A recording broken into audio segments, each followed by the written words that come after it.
children, it's another time for fun, education, and of course, entertainment. It's the Continental Kiddies Show, your number one kiddies show on television. As usual, I remain your regular host, Auntie Tolu. So come on, kids, and let's have fun.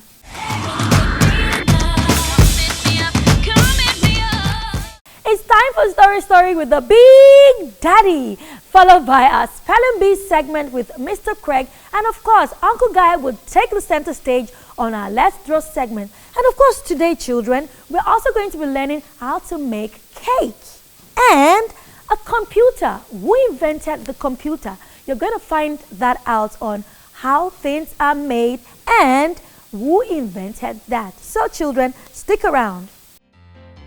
How they're made. Cakes. They are delicious delicacies that are made for weddings, parties, and even small gatherings. Some are made with varieties of flavors that come in different shapes and sizes. The ingredients used to make cakes are sugar, eggs, flour, salt, cream of tartar. So here's how you make cakes. First, you mix cake flour with half cup of sugar in a bowl, add the eggs, and beat on high speed until they are stiff. Slowly add the cream of tartar and a quarter teaspoon of salt. Continue beating for about 1 minute. After you're done, add another half cup of sugar into the mix of flour. Put mix into an ungreased 10-tube pan. Put in preheated oven. It will take 50 minutes to 55 minutes. Take cake out of oven when it is nicely browned on top, and then you add some cream topping to the cake. And voila! You are ready to munch. So now go and get baking.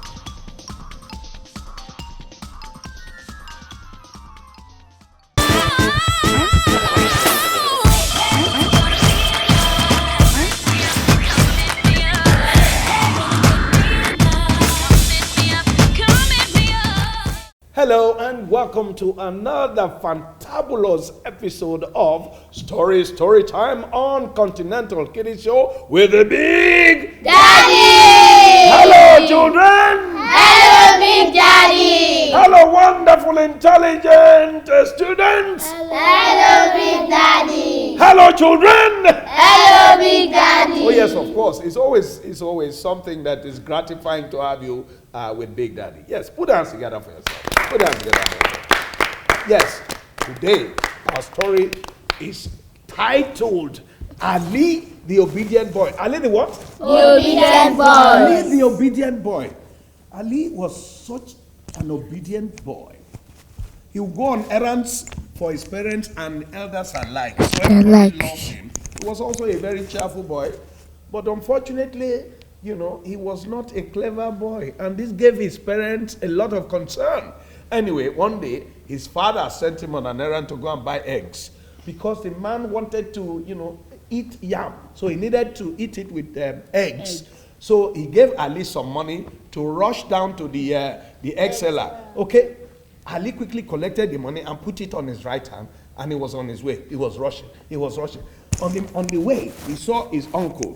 And his uncle wanted to greet him, so his uncle stretched his right hand.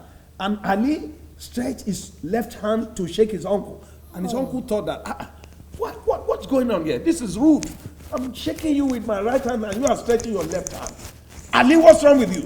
Ali said, oh, please don't be angry, uncle. Daddy gave me money to buy eggs, and I kept the money in my right hand. And the uncle said to him, Ali, money and, other portable items like that should be kept in your pocket, and you should not hold them in your hand. Okay? Ali said, okay. Yes, thank you, uncle. Thank you. So Ali rushed to the egg seller. When he got there, Ali bought 4 eggs. Okay?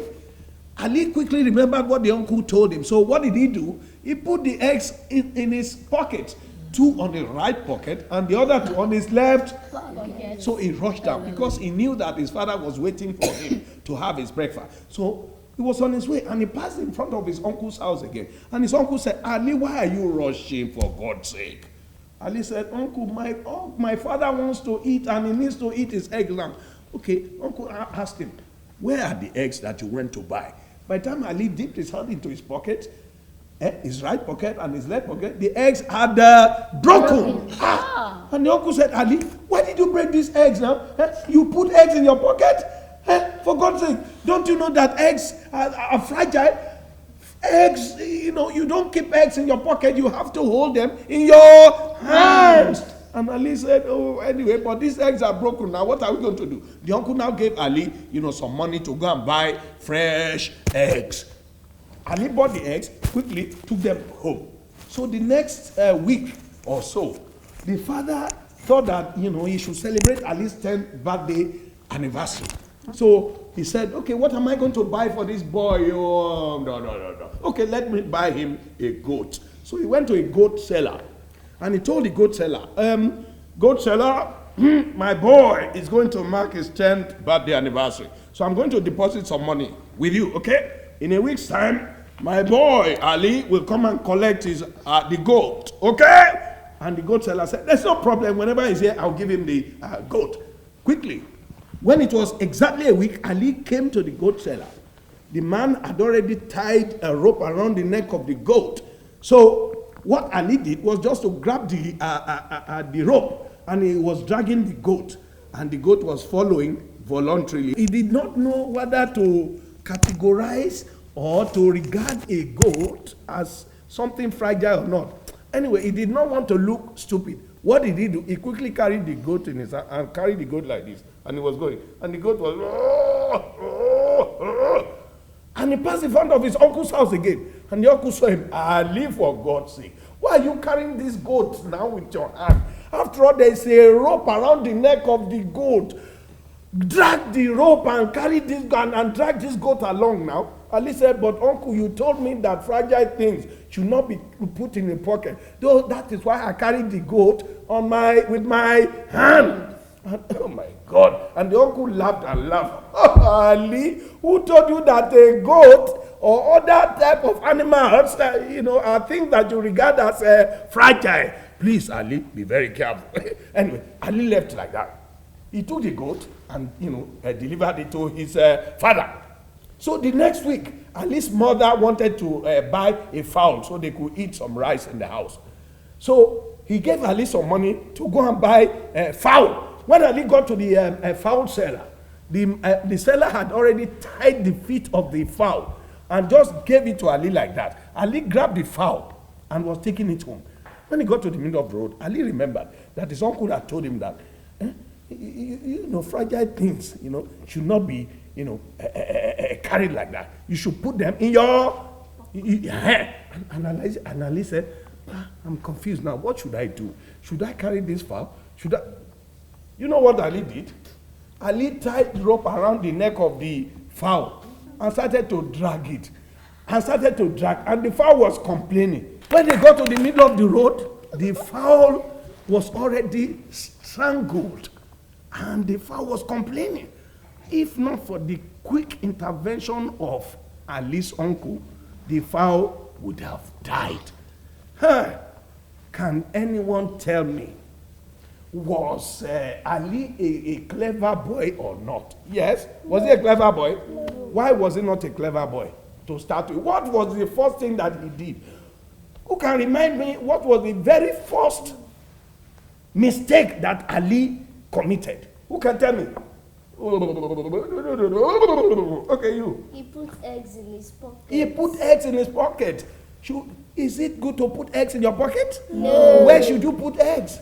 You carry them in your hands, Abi? Yes. Fine. Then, what was the second mistake that Ali committed? Yes?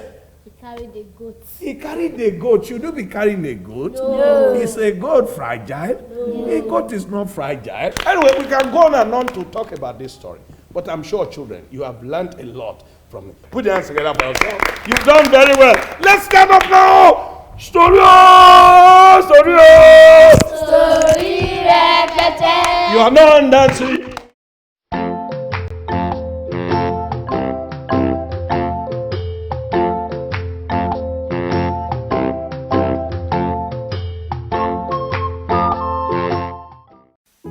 Hello friends, my name is Fatima.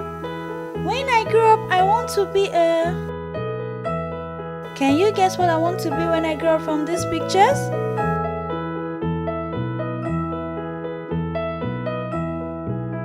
You are right. When I grow up, I want to be a fashion designer. Do you know who a fashion designer is? Well, let me tell you about it. A fashion designer is someone who makes dresses for people to wear and look good.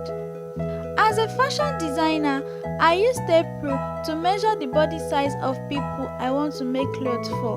Then, I use a pair of scissors to cut up the fabric to the right sizes and shapes. After which, I use my sewing machine to sew up the fabric to make the perfect dress. A fashion designer must be creative. To be creative means to apply your mind to produce beautiful things. To be a fashion designer, you must study hard and listen to your teachers and parents. Well, now we all know what fashion designers do. Can you now tell me why we need fashion designers in our society? Keep thinking about it and let us take a break. When we return, we'll talk about why we need a fashion designer in our society. We will also dance our career dance when we return. Yay!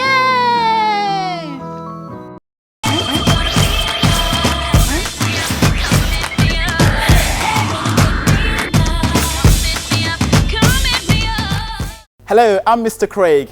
I've had the good fortune to read about the historical development of English, and I can tell you with great conviction that English is a hodgepodge. Consequently, it's very difficult to spell some English words correctly. However, these two spellers are here to prove a point. They are Famurewa Elijah from Fulham High School. He likes reading storybooks. That's interesting. And Olakayode Tireni, she's from First Leaders Gate School. And you know what? Tireni likes skipping. I am going to begin with you, Elijah. Your first word is panic. P-A-N-I-C. That's correct. Olakayode Tireni, your first word is humble. H-U-N-B-L-E. That's correct. Elijah, your second word is scourge. Do you want a definition? Okay, good. It means something that causes a lot of harm. For instance, AIDS has been described as the scourge of the modern world. Scourge. S-C-O-U-R-G-E. That's correct. Tireni, your word was first used in 1573. The word is mathematics. M-A-T-H-E-M-A-T-I-C-S. That's correct, Tireni. Elijah, your word is a noun. It means a short line that joins two words together. The word is hyphen. H-Y-P-H-E-N. I beg your pardon? H-Y-P-H-E-N. P-H what? E-N? Are you sure that's the correct spelling of the word hyphen? That's correct. Tireni, the Cambridge International Dictionary of English define your word as a part of mathematics in which signs and letters represent numbers. The word is algebra. A-L-G-E-B-R-A-I-C. I beg your pardon? A-L-G-E-B-R-A-I-C. Not a cat in hell's chance. That is not the correct spelling of the word algebra. Okay, let's, you want to have a stab at it? Spell algebra. A-L-G-E-B-R-A. That's correct. Your word is intrigue when it's a verb. When it's a noun, it's intrigue. It means something that interests you a lot because it's strange or mysterious. INTRIGE. I'm very sorry, that is not the correct spelling of intrigue or intrigue. Yes, Tireni? INTREG. Oh, that's not correct. I'm very sorry. Intrigue is INTRIGUE. It's quirky, but that's intrigue. Okay. Tireni, your word is Latin in origin. I want to give you details about your word. It's Latin in origin. It's a small musical instrument that you play by blowing it from side to side near your mouth. The word is harmonica. Harmonica. Harmonica, yes. HARMONICA. Not in a million years. Do you want to try again? Harmonica.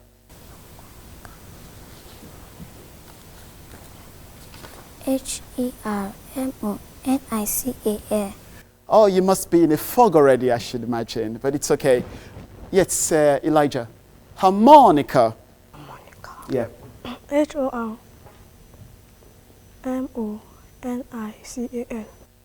Spell that again. HORMONICAL. Not a cat in hell's chance. That is not the correct spelling of harmonica. Harmonica is HARMONICA. Harmonica.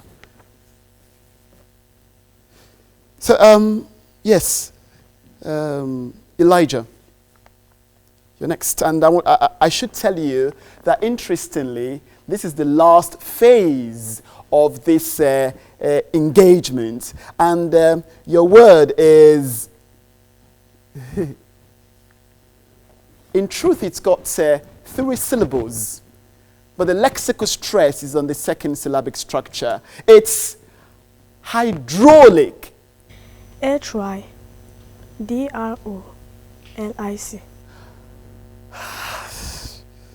you want to try again? That is not the correct spelling of hydraulic. IDROLIC.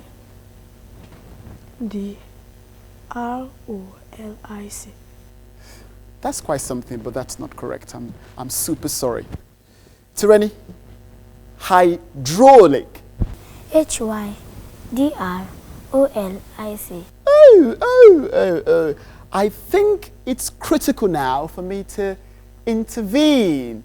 Hydraulic is HYDRAULIC. Hydraulic. Yes, sir, Tireni, this is your last shot. Your word means to not be able to fight an attack or illness. The word is pronounced succumb. Succumb. SUCUMB. I beg your pardon? SUCUMB. That is not correct. No. Right. Elijah, can you spell the word succumb?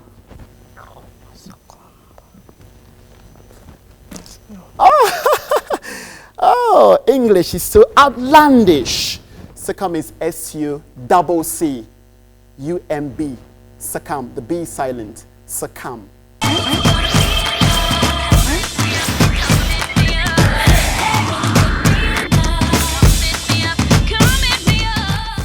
Yeah, after a careful crunching of the numbers, I am absolutely delighted to tell you that Famurewa Elijah got a grand total of 17 points, Well, Olakayode Tireni got a total of 10 points. So it's sufficiently clear that the winner is Famurewa Elijah.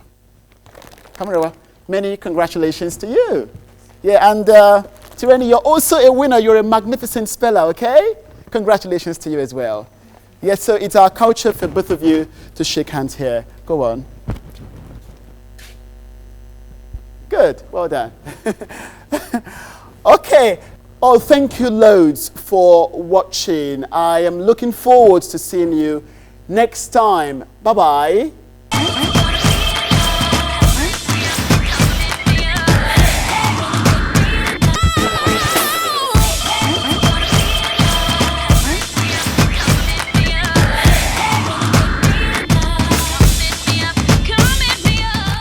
All right, you're welcome to another exciting time on Let's Draw. My name is Guy, you know the name, and I always love to draw. I love to draw. I draw every time. I draw everywhere, and I draw on pretty much everything. My teachers didn't like that back in school, but I draw everywhere. But the one thing is, I never draw alone. I always draw with friends. So in the studio with me today, I have Tammy and Jemima. Jemima and Tammy are joining me to draw something. What are we drawing today? A mountain peak. A mountain peak. Today we're drawing a mountain peak. That's a little mountain at the backside, and then we have this palm tree in front with a river running beside the mountain. That is what we're drawing today, right? Ready to join us? Yes. You have your paper and pencils? Yes. Paper and pencils? Yes. At home, you know what you got to do. Get your paper and pencils and let's draw.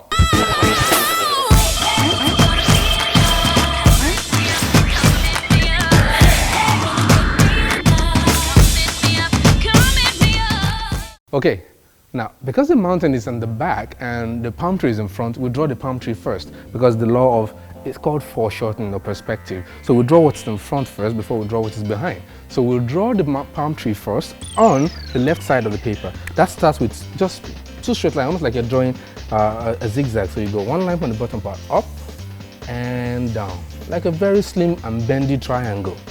Okay, you close the base of that with some little spikes.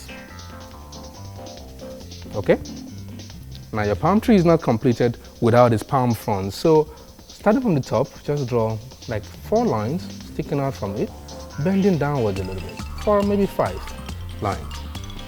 Now on these lines, you have lots of leaves sticking out, so you need to put several spikes, like zigzag lines on them. Make them get smaller as they go in towards the coconut tree or the palm tree. So like zigzag lines like that. As many as you can on each one. Palm trees usually have lots of leaves on them. Lots of leaves. Okay? Once you're through with your palm tree, you can see your palm tree, right? Now we need to see that mountain at the back. So we'll start with the line from one end of the page to the other. But this time the line rises to the top part, just in the middle, so it goes that way, stop behind the palm tree, then continues again, then rises up. When it's as high as the paper, come back down to the edge right there.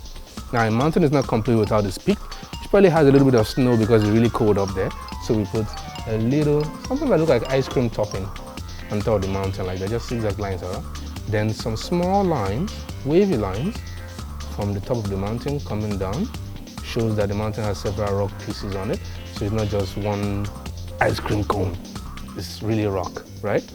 Then at the base of the palm tree, just running beside the palm tree, we need to draw the river. So we have from behind the palm tree like an S. Like that, from one side of the page to the other. Then another line following that same line, but only getting bigger as it gets towards us, right? Now just at the base of the mountain, you need some bushes. So you need to draw small zigzag lines, just little ones, like zigzags, just little bars of zigzags. That forms the grasses behind or beneath the mountain there. So you keep going, draw as many as you can. Depends on how bushy you want the entire mountain peak to be like. So you have all that one there. Then we can put some waves on the water. Just little wavy lines like this. Almost like you're drawing several W's, like 1, 2, 3, 4, 1, 2, 3, 4, like that. It just shows you that the water is flowing and it has lots of waves in it. And if you want, you can put a sun somewhere behind the mountain, just like right there. A little circle, shows the sun, and little lines on the edge shows that the sun is bright and shiny.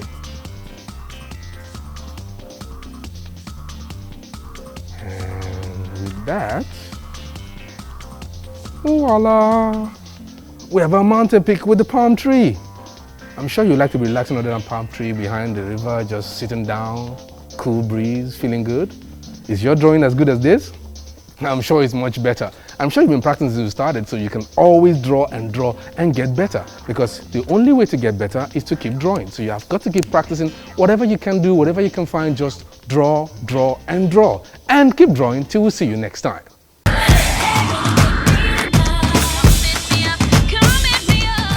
Welcome back, friends. Now, can you tell me why we need fashion designers? Yes, you are right. We all in the society rely on fashion designers to make nice dresses for us. We all need fashion designers to advise us on how to properly dress and look beautiful.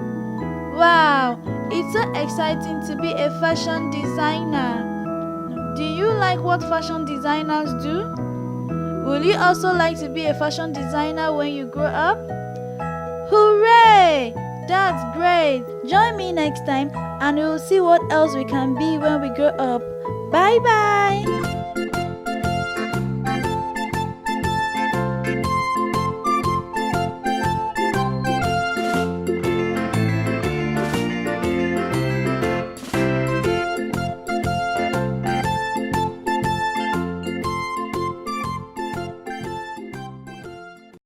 And that's how far we can go on today's show. Now know that you can always chase your dreams instead of running away from your fears, children.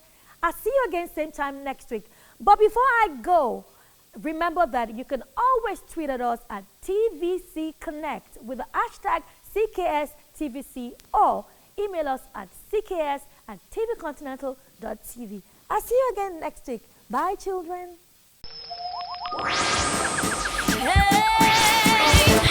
Hey!